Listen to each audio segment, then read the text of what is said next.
All right, next question. Yeah, You ready? ready.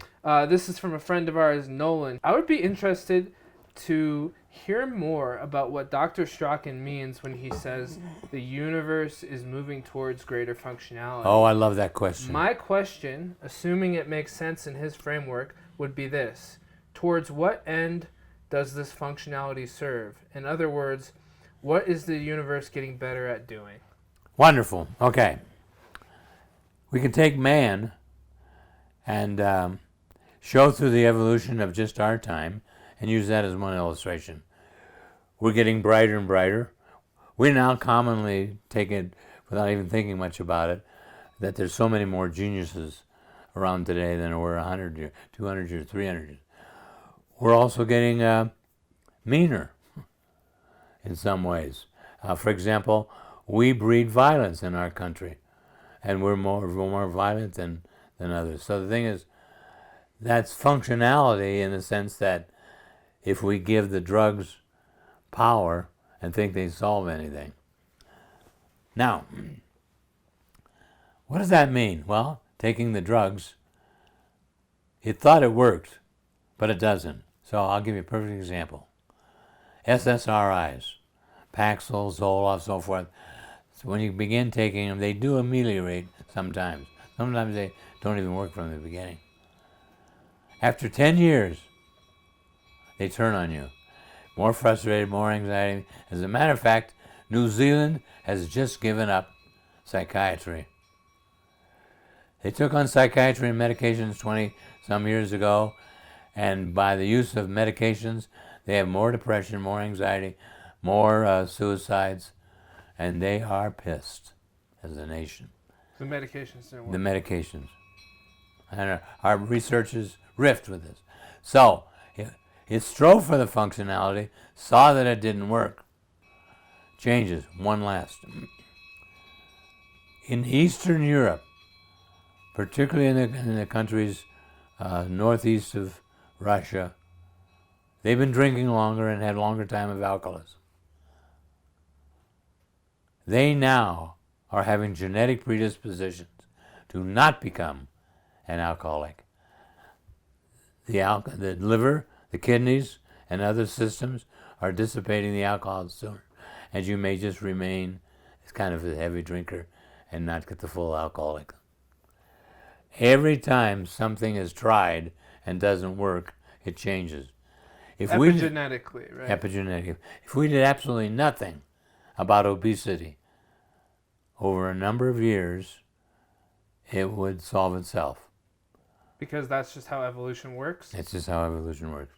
So that's what you mean. It tries out Because new obesity things. is not functional.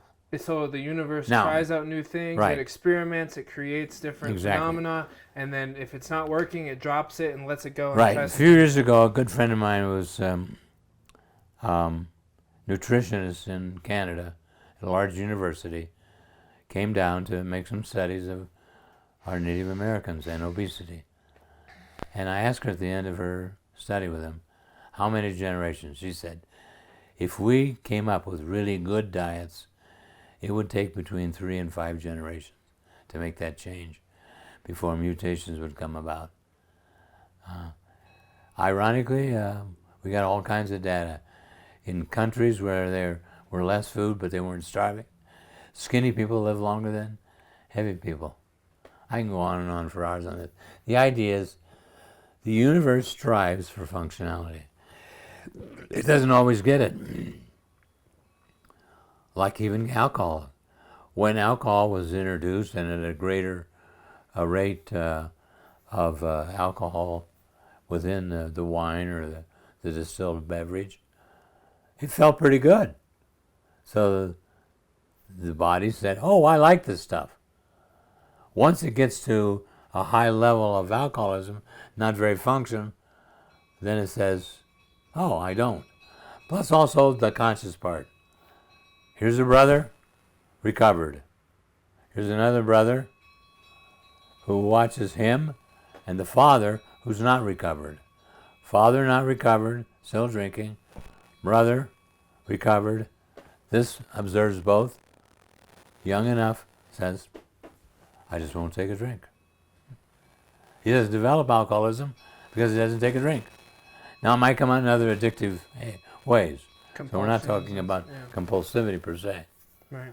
Um, Okay. You got And it. so just what is your definition of functionality? Functionality means that it continues to work and doesn't become destructive or self-defeating, or in the case of... So what about like suicidal people? Is that functional? No, that has nothing to do with it. There's no functionality in that. Not particularly, but the functionality could be if they had a terminal disease. No, in other words, what I'm trying to say is for people who have the genetics for depression Right. or suicidal ideation, how do you explain that within the framework of functionality? It's when it didn't work. What do you mean? Chromosomes. What do you mean it didn't work? Watch. Genes, okay? Yep. Alleles, okay? 10 years ago, a group of geneticists discovered what they're calling rogue genes. Okay. Those rogue genes often create new diseases. Didn't work. So depression. Strives for functionality. Doesn't mean it gets it all the time. Okay, so is depression a rogue gene? We don't know. You don't know yet. Okay. I'm just curious. Yeah, well, we don't know because we can't, we're asking to do something post facto when we don't have the data. Now, there are some things we can do that with. For example, now psychiatry is crumbling within. They just did a huge study, 4,000 participants, some dead, some alive, in different countries. Schizophrenia, bipolar, attention deficit disorder, depression, anxiety, autism are all on the same chromosome. Wow. See, the universe experiments. And if it doesn't get it right, it tries to straighten it out. Got it. Now, what about religions? People create these religions. Are those functional? Because they work, they've been around for thousands of years. Can you look at that from an evolutionary? It depends on what you call functional. Yeah, I'm curious. What do you think? Well, how about a personal experience? Sure. Okay? When I was ready to go to Pepperdine the first time around to get my degrees in psychology, I'd already had 2 degrees in theology. And the minister that I knew really well, and the man was very active in my life, said, the Culver City Church, which sits right across from Metro-Goldman-Mayer, needs the minister. Very small congregation.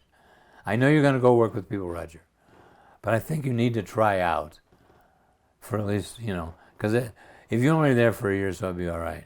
They just need a temporary fit. I said, okay. I did it. 17 months into my 18th month time there, was all I spent, a year and a half. One of the elders came to me, and he said, you never speak about sin, you only speak about love. Notwithstanding, we doubled the membership. Is that functionality? I don't know. Built a new educational building, and was very active with all the other churches of various different denominations in the community. Increased our charity, increased our activity in helping others in food banks. So were we functional? I guess if you measure that. If you measure it in that way. Right, so then here's where it comes down. I don't see preaching sin as very functional.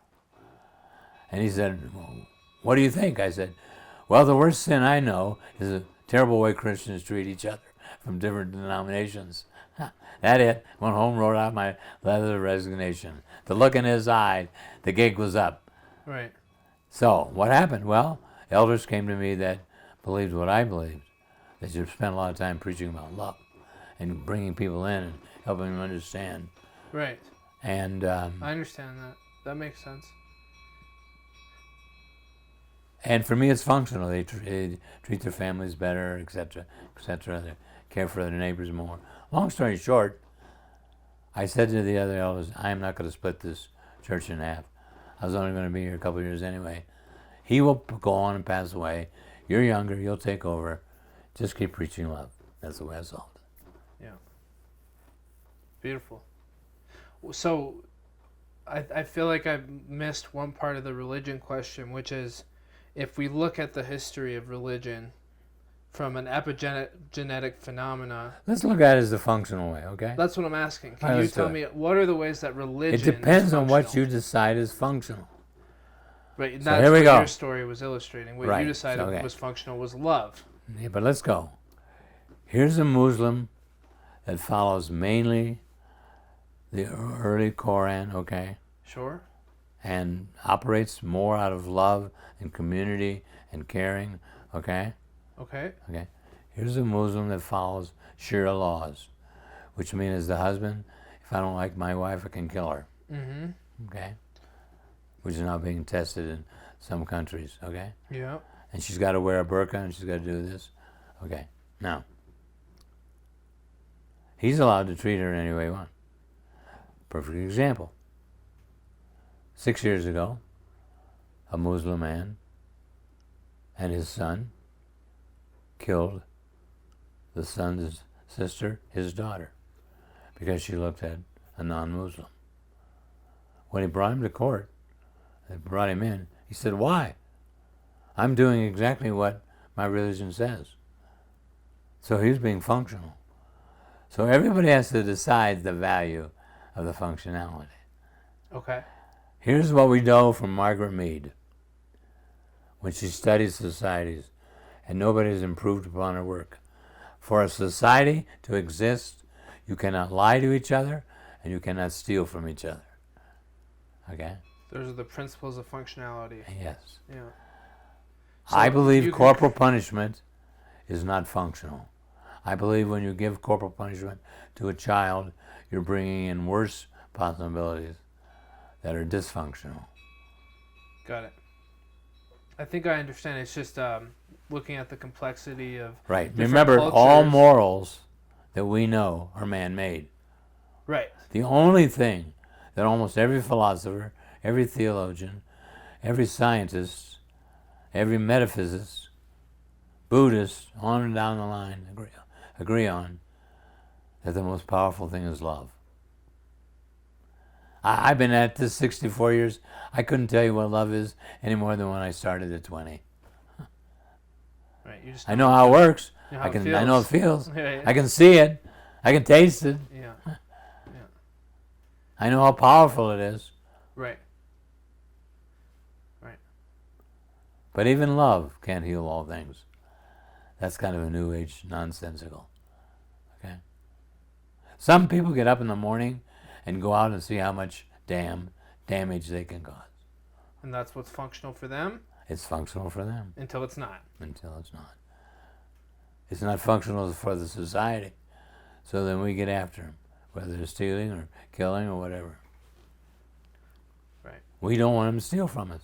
And different societies create different norms for functionality. Bingo! Right. Right? Right. So what's functional in one tribe is Right. different from what's functional in another. Exactly. But then we get all righteous about our beliefs, like there's a right society and a wrong one. Right. Or like God's in one society's corner, but not the other. Water looks to flow as low as it can. That's its form of functionality. So behind the Grand Canyon is a huge lake where right now the Animas and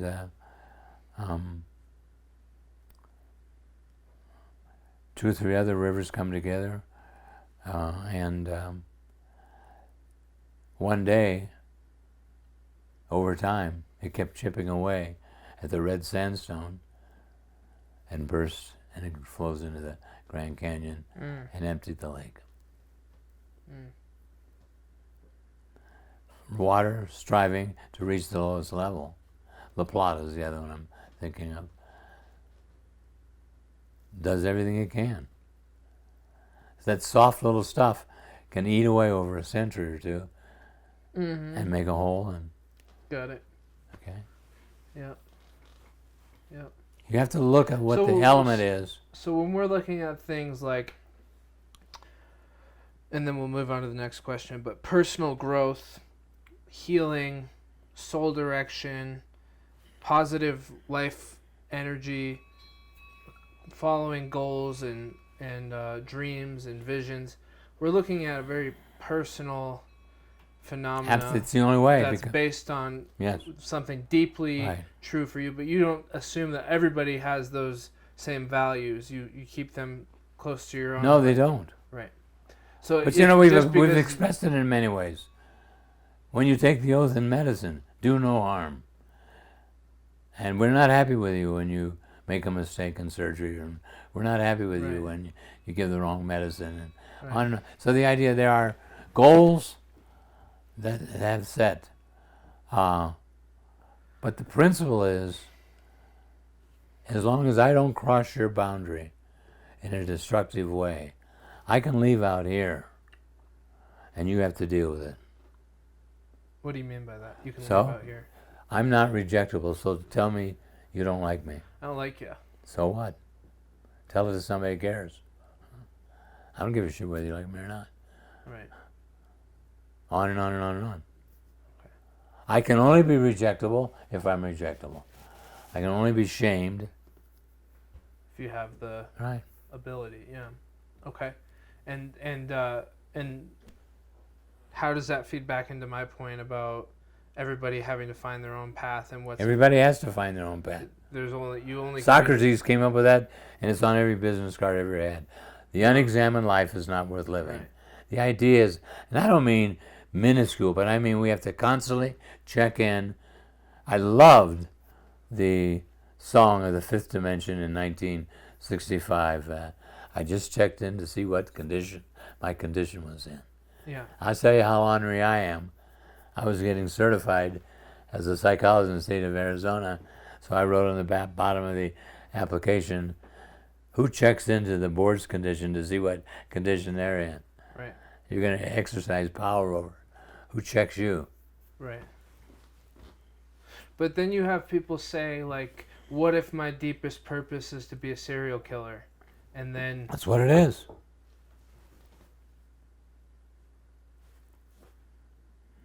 That's a tough jump because No, it isn't a tough jump. No. I not think a- it is for some people. I think it's tough for some people because they have to let go of collective values and realize that it's all an inside job, which is not something that everyone's ready Bingo, for. but it is all an inside job. I agree. But why do people struggle with that? They struggle with anything that doesn't agree with their sense of who they are. Right. Like they don't feel like I'll it's tell you right. another time I got in trouble when I was a short time as a minister. Uh-huh. Two things I did in the same evening. I looked out at the congregation. I said, you do realize, mind you, this is in 1958. Yeah. So I've been at this a long time. Uh-huh. I said, you do realize that there's a God for every one of you out there. There are no two gods alike. Because you have to go through your God, through your own perceptions. So your God may not do what that person's like. The idea that you got a universal God may be, but that's not the way you all see him. You all see God according to your own eyes. Right. We are always doing accommodation. Nothing is pure or clean. Right. If you're 6'5" and you're called to an accident, and the other guy that you saw was 6'10", you'd say, "Oh, he's about average height." Right. If you're 5'4", man, was he tall. Right. I understand. Okay. Anything else on that before we go to the next one? The only thing the other one I was going to say, to show you how. So right after that one, I said, how many want to go to heaven? All the hands in the conversation, in the the church, the congregation, raised them. How many want to go tonight? Only a few went up. That's funny. Yeah. You see, they're not quite trusting. They think that, they want to go to heaven, but is it really there? And is it better than... everybody will say heaven's got to be better than earth, right? Right. But they don't put their hand up. Right. There's a little doubt. Right. Now, we talk about functionality. Last thing. We're the third rock from the sun.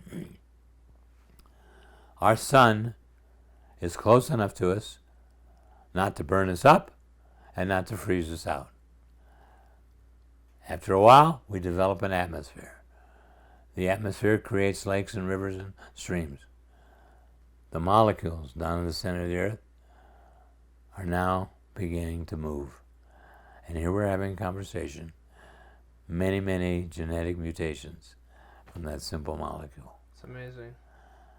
What was functional? The earth and the sun position was enough for life to thrive. Mm-hmm.